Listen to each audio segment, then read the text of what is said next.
नमस्कार मित्रों, study pro classes में आपका स्वागत है। मैं मनोज कुमार शर्मा आज फिर से 11th मैथ की चैप्टर नंबर 1 समुच्चय को लेके आया हूँ और हमने अब तक उसकी परिभाषा के बारे में पढ़ लिया था। अब चलिए आगे हम पढ़ते हैं 11th की मैथ। और हमने ये देख लिया था इसमें कि समुच्चय किसे कहते हैं। मुख्य रूप से तो हमने ये देखा था कि समुच्चय किसे कहते हैं, समुच्चय किसे कहते हैं। तो इसमें देखा वस्तुओं के सुपरिभाषित संग्रह को हम क्या कहते हैं, समुच्चय कहते हैं। अर्थात वह सुपरिभाषित होना चाहिए, उसको एक स्पष्ट परिभाषित होना चाहिए। यहाँ पर हमें निम्नलिखित बिंदुओं पर ध्यान देना चाहिए। मैं फटाफट बता रहा हूँ, इसके बारे में हम पढ़ चुके हैं कि समुच्चय के लिए वस्तुएं या अवयव या सदस्य, तो हमने ये बताया था ये एलिमेंट होते हैं, उनके अवयव होते हैं। ये सब पर्यायवाची शब्द है, उनके अवयव कह दो चाहे सदस्य कह दो। समुच्चय को बड़े अक्षरों से और अवयवों को हमेशा छोटे अक्षरों से प्रदर्शित करते हैं। फिर आगे हमने इसमें देखा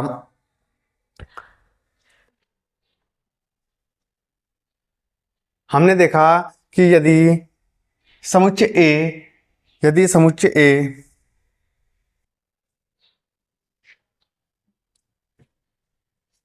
हमने देखा यदि समुच्चय ए स्मॉल ए समुच्चय कैपिटल ए का कोई अवयव है, स्मॉल ए वो कैपिटल ए का अवयव है, तो इसको हम एप्सिलॉन से दिखाते हैं, जो कि एक यूनानी प्रतीक है। और अगर बी है वो ए का समुच्चय नहीं है तो एप्सिलॉन नोट से इसको दर्शाते हैं। और इसी प्रकार अगर वोवल देखें तो वोवल में हमारे जो समुच्चय है वो हो जाएंगे ए ई आई ओ और यू हो जाएंगे। और इसके अलावा जो भी होगा अन्य जो कांस्टेंट होंगे जैसे बी है, सी है, डी है, ये आदि नहीं होंगे, इनमें नहीं होंगे। मतलब इसमें वोवल होंगे, कॉन्सोनेंट नहीं होंगे। तो कॉन्सोनेंट है वो अवयव नहीं है वोवल्स के। इस बात का विशेष ध्यान रखना है। आगे हम पढ़ रहे थे कि इसके दो प्रकार होते हैं। इसके कितने प्रकार होते हैं मित्रों? दो प्रकार होते हैं। और दो प्रकार कौन कौन से हैं? एक तो रोस्टर पद्धति में लिखा जा सकता है जिसे सारणीबद्ध रूप भी कहते हैं, और दूसरा है समुच्चय निर्माण रूप। कौन सा है मित्रों? समुच्चय निर्माण रूप। और अब हम पढ़ते हैं रोस्टर रूप को। और रोस्टर रूप क्या कहता है, थोड़ा मैं इसको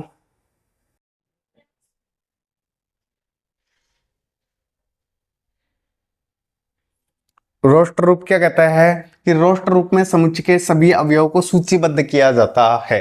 सूची में लिखते हैं, एक अवयवों को एक दूसरे से अर्धविराम द्वारा क्या करते हैं, पृथक किया जाता है।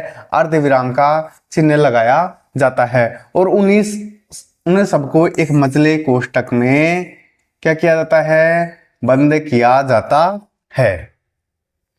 उदाहरणतः 7 से कम सभी धन पूर्णांक, सम धन पूर्णांक, तो 7 से कम सभी धन पूर्णांक होंगे 2, 4, 6, इनके बीच में अर्धविराम मतलब कोमा लगा दिया और इसको मजले ब्रैकेट में क्या कर दिया, बंद कर दिया। के समुच्चय का वर्णन रोस्टर रूप में 2, 4, 6 इनके बीच में देखो कोमा और मजले ब्रैकेट द्वारा किया जाता है। किसी समुच्चय को रोस्टर रूप में प्रदर्शित करने के लिए अन्य उदाहरण भी दिए गए हैं। तो मतलब उदाहरण है और उदाहरण को हम फटाफट एक बार देख लेते हैं। देखिए जैसे संख्या 42 है और 42 को विभाजित करने वाली सभी प्राकृत संख्याओं का समूह। अब संख्या 42 है, 42 में 1 का भी भाग जाता है, 2 का भी जाता है, 3, 6, 7, 14, 21 और 42। इनके अलावा किसी का नहीं जाता। तो रोस्टर रूप में लिखने के लिए इनको क्या करेंगे, इनके मध्य में कोमा और मजले ब्रैकेट में क्या कर देंगे, बंद। ऐसे ही अंग्रेजी वर्णमाला के सभी स्वरों का, अब स्वर क्या होता है, ए ई आई ओ यू, उनको कोमा लगा के और मजले ब्रैकेट में क्या कर देंगे, बंद कर देंगे। ये है अपनी रोस्टर प्रणाली या सारणीबद्ध प्रणाली। फिर देखते हैं विषम प्राकृत संख्याएं। विषम लेनी है प्राकृत संख्याओं का समुच्चय होगा वो 1 है, 3 है, 5 है, 7 है, 9 है और डॉट डॉट डॉट ये आगे तक चलती रहेगी। तो ये भी एक मित्र सुपरिभाषित है कि क्राइटेरिया के अंदर आ रही है। हालांकि ये पता नहीं है कितनी है अनंत हो सकती हैं, लेकिन एक सुपरिभाषित है, एक संग्रह के अंदर हम रख सकते हैं। और अंत के बिंदु जिनकी संख्या 3 होती है, जिनकी संख्या 3 होती है, यह बतलाते हैं कि विषम संख्याओं की सूची क्या है, अंतहीन है। अब देखो ये डॉट डॉट डॉट, हमने 3 डॉट लगा दिए और 3 डॉट ये बता रहे हैं कि यह अंतहीन है, इनका कोई अंत नहीं है, ये लगातार चलते रहेंगे। आगे देखिए, ये कह रहा है नोट कीजिए कि रोस्टर रूप में अवयवों को सूचीबद्ध करने के लिए उनके क्रम का महत्व नहीं होता है। ऐसा कोई जरूरी नहीं है कि 1 3 5 7 ऐसे लिखें, इनको हम उल्टा सुल्टा भी लिख सकते हैं। जैसे हमने देखा यह है, ये एक क्रम में है, हम चाहें तो इन्हें क्रम में ना लिखकर 1 3 7 2 6 उल्टे सुल्टे भी ऐसे लिख सकते हैं। रोस्टर प्रणाली में ऐसा कुछ नहीं है कि उसको एक क्रम से ही लिखो, क्रम से एक सुविधा हो जाती है, पर ऐसा कोई बाउंडेशन नहीं है। फिर आगे देखते हैं कि एक टिप्पणी दे रखी है और ये इंपॉर्टेंट है। ये बात क्या है, ये कि यह ध्यान रखना चाहिए कि समुच्चय को रोस्टर रूप में लिखते समय किसी अवयव को सामान्यतः दोबारा नहीं लिखते हैं। अगर कोई रिपीट हो रहा है तो हम उसको बार बार नहीं लिखेंगे। प्रत्येक अवयव दूसरे से भिन्न होना चाहिए, और अगर कोई समान है तो उसको एक बार ही लिखेंगे। जैसे स्कूल शब्द है और इसको हम रोस्टर प्रणाम लिखेंगे तो सीधी सी बात है, मझले ब्रैकेट में और प्रत्येक अक्षरों के बीच में क्या होगा, कोमा होगा, अर्धविराम होगा। लेकिन यहाँ पर ओ है जो 2 बार आ रहा है, तो 2 बार ना लिखकर हम कितनी बार लिखेंगे, 1 बार। जैसे SCHOL, ठीक है। तो कोई भी अगर अक्षर बार बार आ रहा है तो उसे हम केवल और केवल 1 बार लिखते हैं। अब जो दूसरा मेथड है, और दूसरा जो मेथड है वो कौन सा है इसमें मित्रों, वो दूसरा मेथड है समुच्चय निर्माण। और समुच्चय निर्माण है, इसके बारे में हम पढ़ते हैं। समुच्चय निर्माण रूप में किसी समुच्चय के सभी अवयवों को एक सर्वनिष्ठ गुणधर्म होता है। एक सर्वनिष्ठ गुणधर्म का मतलब एक निश्चित कोई नियम बनाया जाता है, एक सूत्र बना दिया जाता है, और उसके अंतर्गत उसमें अगर वो उस समीकरण या उस नियम को अगर वो फॉलो कर रहा है तो वो क्या हो जाएगा, समुच्चय रूप में हो जाएगा, जो कि समुच्चय से बाहर के किसी भी अवयव में नहीं होता है। वो नियम है उस समुच्चय के अंदर ही आएगा जिसके बारे में प्रश्न पूछ रहा है, इसके अलावा किसी में भी नहीं आएगा, इसके अलावा किसी में भी नहीं आएगा। उदाहरणतः समुच्चय AEIOU के सभी अवयवों में एक सर्वनिष्ठ गुण है कि इनमें से प्रत्येक अवयव अंग्रेजी वर्णमाला का एक क्या है, स्वर है। AEIOU है, इनमें एक उभयनिष्ठ जो कॉमन जो गुण है वो क्या है कि सारे के सारे क्या हैं, एक वोवल है। तो हम इसको किस प्रकार लिखेंगे समुच्चय में रूप में कि V मतलब वोवल, इस प्रकार है X, इस प्रकार है कि X अंग्रेजी वर्णमाला का एक स्वर है। ये लिखने का तरीका है। यहां ध्यान देना चाहिए कि अब ये देखो कि किसी समुच्चय के अवयव का वर्णन करने के लिए हम प्रतीक X का प्रयोग कर सकते हैं, और X की जगह XYZ आप किसी का भी प्रयोग कर सकते हो। और जिसके उपरांत कोलन का चिन्ह, जो ये डबल डैश है, इसे हम कहते हैं कोलन। क्या कहते हैं, कोलन। तो X कोलन X, लेकिन अपन बोलने में थोड़ा स्पेस देकर ऐसे भी बोल सकते हैं X अंग्रेजी वर्णमाला का एक क्या है, स्वर है। कोलन के चिन्ह के बाद समुच्चय के अवयवों के विशिष्ट गुणधर्म, कि ये क्या है, सब ये गुणधर्म लिखना है। तो विशिष्ट गुणधर्म क्या है, इसमें अंग्रेजी वर्णमाला के एक क्या है, स्वर है, को लिखते हैं हम। और फिर संपूर्ण कथन को मझले कोष्टक के भीतर लिखते हैं। मतलब इसमें कोई सूत्र या उसको इस प्रकार लिखेंगे कि वो उस नियम को, सर्वनिष्ठ नियम जो उनका कॉमन नियम है, उसको फॉलो करना चाहिए। समुच्चय V के उपयुक्त वर्णन को निम्नलिखित प्रकार से पढ़ा जाता है। सभी समुच्चय का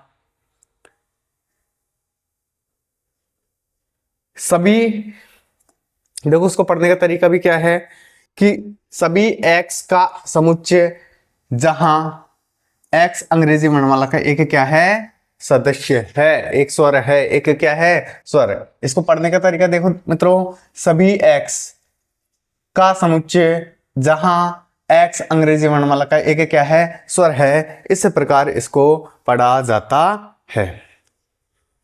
अब आगे हम इसमें ही आगे और पढ़ते हैं और देखिए कि इस वर्णन में कोष्टक का प्रयोग सभी x का समुच्चय, जो कोष्टक है, कोष्टक का अर्थ क्या होगा, सभी x का समुच्चय के लिए, और कोलन का प्रयोग जहां x के लिए किया जाता है। तो जो अपने मतलब ब्रैकेट लगाया था उसका अर्थ क्या है, सभी x का समुच्चय, ये y लगा रहे हैं तो सभी y का समुच्चय, और z लगा रहे थे सभी z का समुच्चय, और कोलन है उसका अर्थ क्या है, जहां x, जहां y और जहां z, ऐसे ले सकते हैं। उदाहरण के लिए x a है, a क्या है, x सभी x का समुच्चय। जो मतलब ब्रैकेट है ये क्या दर्शाता है कि सभी x का समुच्चय जहां x एक क्या है, प्राकृत संख्या है, x क्या है, एक प्राकृत संख्या है, x है वो ग्रेटर देन 3 और लेस देन क्या है 10 है, को निम्नलिखित प्रकार से पढ़ते हैं। और मैंने बता दिया कि मतलब ब्रैकेट का अर्थ क्या है, सभी x का समुच्चय, कोलन का अर्थ क्या है, जहां x एक प्राकृत संख्या है और x है वो 3 और 10 के बीच में है, x की वैल्यू है वो 3 से तो बड़ी और 10 से छोटी है, मतलब इनके मध्य में है। अतः संख्याएं 4 5 6 7 8 9 समुच्चय के क्या हैं, अवयव हैं। समुच्चय के क्या है मित्रों, अवयव है। यदि हम ऊपर ए बी सी में रोस्टर रूप में इसको अब रोस्टर रूप में लिखेंगे के रूप में समुच्चय को क्रम से ए बी सी से प्रकट करते हैं, तो अब अपन ने 2-3 चीज देखी है यहाँ पर मित्रों। देखो ए क्या कह रहे हैं, यहाँ पर अपने पढ़ा था कि संख्या 42 को विभाजित करने वाली सभी प्राकृत संख्याओं का समुच्चय, ठीक है, तो ये आ गया। अंग्रेजी वर्णमाला के सभी स्वर का समुच्चय ये आ गया, और ये क्या गया, विषम प्राकृत संख्याओं का जो समुच्चय है वो 1 3 5, ये रोस्टर रूप में था। और इसको किस रूप में कह रहा होगा, ये शायद उसमें कह रहा होगा, देखिए देखते हैं।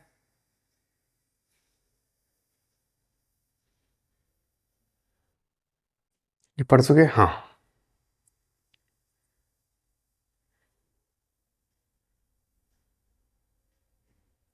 देखिए इसके लिए क्या है, यदि हम ऊपर एबीसी जो ऊपर जो पढ़े तो उदाहरण उनको रोस्टर रूप है, उनको हम समुच्चय निर्माण के रूप में लिखें तो कैसे बोलेंगे कि ए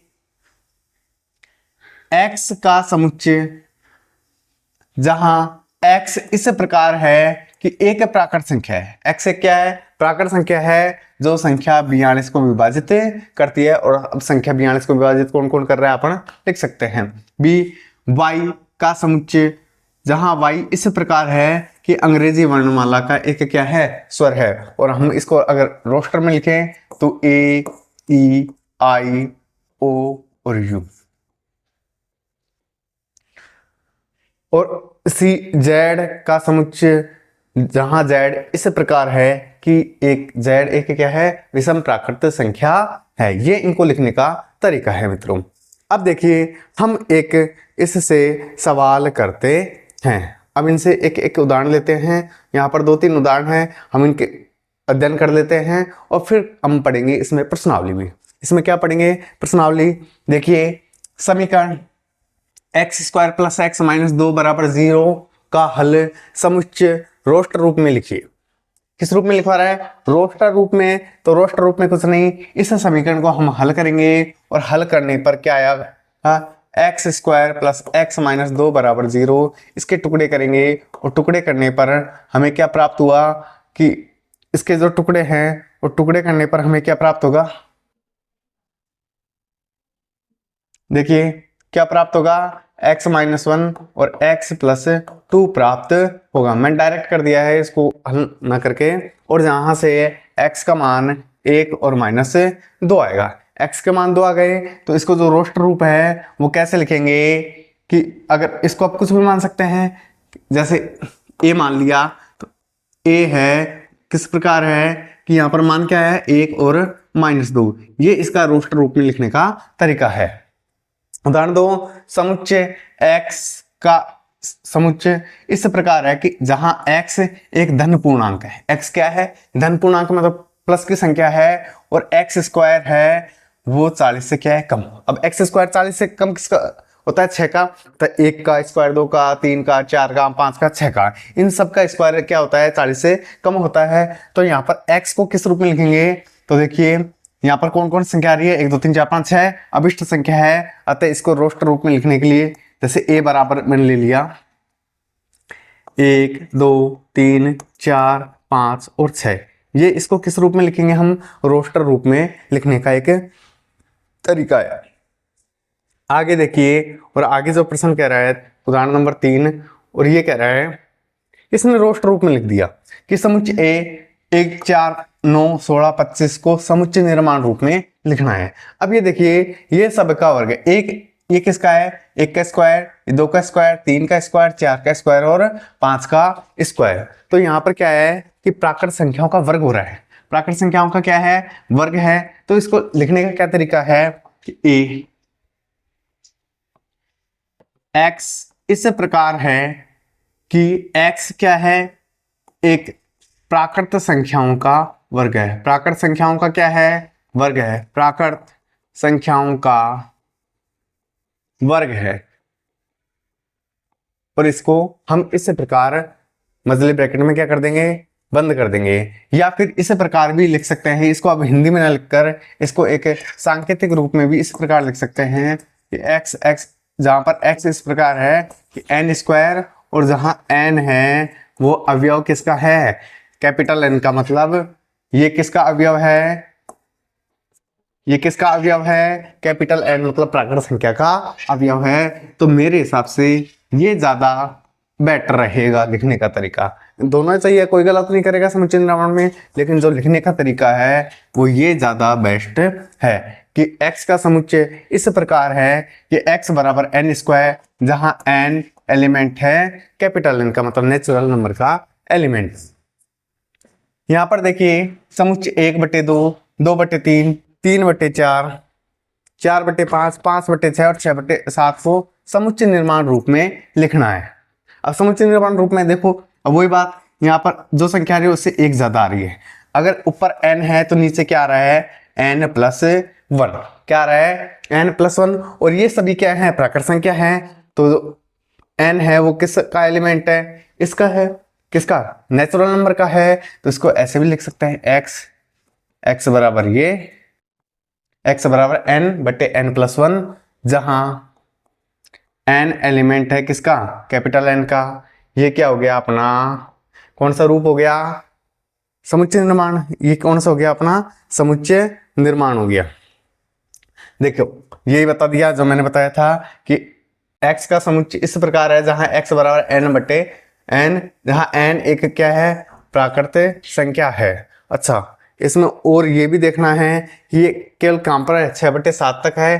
तो n का मान है वो n का मान कहां से कहां तक आ रहा है? n का जो मान है एक प्राकृत संख्या है। तो ऐसे भी n तथा क्या दे रखा है? ये किससे n का मान है वो किससे ज्यादा नहीं है? 6 से ज्यादा नहीं है। 6 से ज्यादा नहीं है और 1 से कम नहीं है। तो 1 है या 6 है? फिर नीचे तो n+1 आ रहा है तो 6 में 1 जुड़ेगा तो 7 आ जाएगा। इस चीज का भी विशेष ध्यान रखना होगा। अब एक तरफ तो क्या दे रखा है? फिर प्रश्नावली आएगी, प्रश्नावली का अध्ययन हम अगले उसमें करेंगे। तो ये आज का लास्ट पेज है। इसके बाद प्रश्नावली आ जाएगी, प्रश्नावली का अध्ययन हम अगली वीडियो में करेंगे मित्रों। एक बार देख लेता हूँ वीडियो चालू है या नहीं।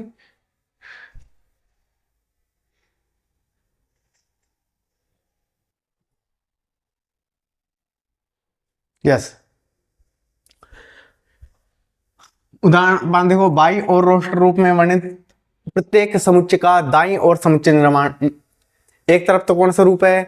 इसका रोस्टर रूप है, और एक तरफ कौन सा रूप है? इसका समुच्चय निर्माण रूप है। तो दोनों को सही से मिलाना है। बिल्कुल इजी है। जैसे PRINCAL, तो देखो ये प्रिंसिपल है। प्रिंसिपल को हम रोस्टर रूप में लिखेंगे, और रोस्टर रूप में लिखेंगे तो कोई भी अक्षरों को बार बार रिपीट नहीं करेंगे। जैसे P आ रहा है 2 बार आ रहा है, I 2 बार आ रहा है, तो हम इनको बार बार नहीं लिखकर केवल और केवल एक रूप में सभी के बीच में कोमा और मजले ब्रैकेट में लिखेंगे।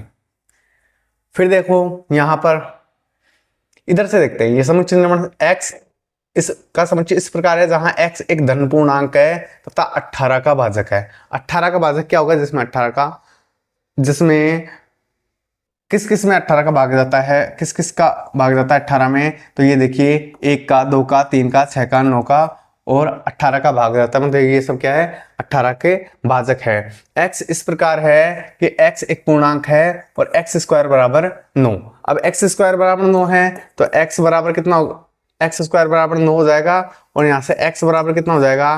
Plus minus 3। तो x के 2 हो गए -3। x बराबर क्या हो गया? x बराबर हो गया -3 और x बराबर हो गया +3 हो गया। x के 2 मान आ गए तो x के यहाँ पर 2 मान कौन से आ जाएंगे? 3 और -3। x स्क्वायर इस प्रकार है, x का समुच्चय इस प्रकार है कि जहां x एक पूर्णांक है और x + 1 बराबर 1। तो यहाँ पर x + 1 बराबर 1 है तो x बराबर क्या हो जाएगा? 1 - 1 मतलब 0 और x का मान क्या आ रहा है? 0। तो इसको लिखने का तरीका है कि मजली ब्रैकेट में क्या लिखेंगे? 0 लिखेंगे। अब ये पढ़ते हैं क्या कह रहा है नीचे। चूंकि डी में प्रिंसिपल शब्द जो मैंने बताया उसकी व्याख्या में 9 अक्षर है और 2 अक्षर पी और आई की पुनरावृत्ति हो रही है तो एक का सही मिलान डी से होता है। एक का सही मिलान किससे हो रहा है? डी से। इसी प्रकार दूसरे का सही मिलान सी से होता है। दूसरा है उसका किससे हो रहा है? सी से हो रहा है क्योंकि x की वैल्यू क्या आ रही है यहाँ पर? 0। x + 1 बराबर 1 का तात्पर्य है कि x बराबर क्या है? 0। यह भी कि 1, 2, 3, 6, 9 और 18 में से प्रत्येक 18 का क्या है? भाजक है। प्रत्येक में क्या जा रहा है? 18 का भाग जाता है, इसलिए थर्ड का सही मिलान ए से होता है। और अंत में x² - 9 बराबर 0 अर्थात x बराबर 3 और -3 है तो इसलिए 4 का सही मिलान किससे होता है? बी से होता है। 4 का मिलान बी से, इसका मिलान किससे हो जाएगा? 3 से। तो उम्मीद है कि आपने अभी तक समुच्चय की परिभाषा, इसके 2 पद्धतियां लिखने का तरीके, इनके कुछ नियम, इनके 2 पद्धति रोस्टर रूप और समुच्चय निर्माण रूप पढ़ लिए होंगे और आपको अच्छे से आ गए होंगे ऐसी मैं उम्मीद करता हूं। अगर मित्रों कोई दिक्कत आती है आपको समझने में तो आप उसके लिए कमेंट भी कर सकते हो। धन्यवाद। आज के लिए इतना ही, मिलते हैं अगली वीडियो में। Thank you.